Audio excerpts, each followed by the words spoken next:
Noong nakaraan, akin pong sinabi ang isang palaisipan na kung saan akin pong ipinakikita doon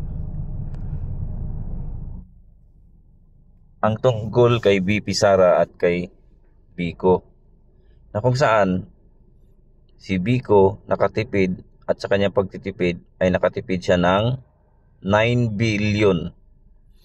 At gayon din naman si VP Sara, siya po ay nakabayad ng utang sa Davao.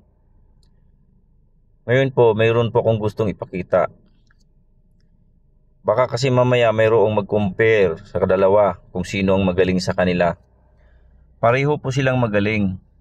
Kaya lang, siyempre po, pagkadating sa pag-uusap pagiging veterano, ay siyempre, mas veterana po si VP Sara. Pero pareha po sila magaling.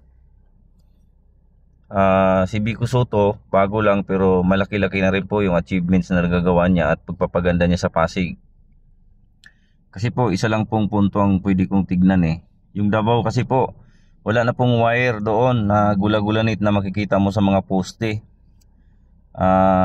Hindi man lahat, pero sa buong syudad po, halos lahat na po yun. Wala na pong ganon. Sa Pasig po kasi pag tinitignan mo ang Pasig, marami pa pong ganun. Ibig sabihin hindi pa rin po yun na bago yung sistema na yun. Na dapat yun ay kaya lang siguro hindi na po niya kakayanin yun dito sa term niya. Kasi medyo malaki din po ang oras na gugugulin sa pagpapagawa niyan. So parehas po sila magaling. Wala pong mas magaling sa kanila, pero sa achievements po, sa nagawa, siyempre, mas marami pong nagawa yung nauna. Si VP Sara po. Yun po. Sana po ay makuha nyo po kung ano po yung punto ko.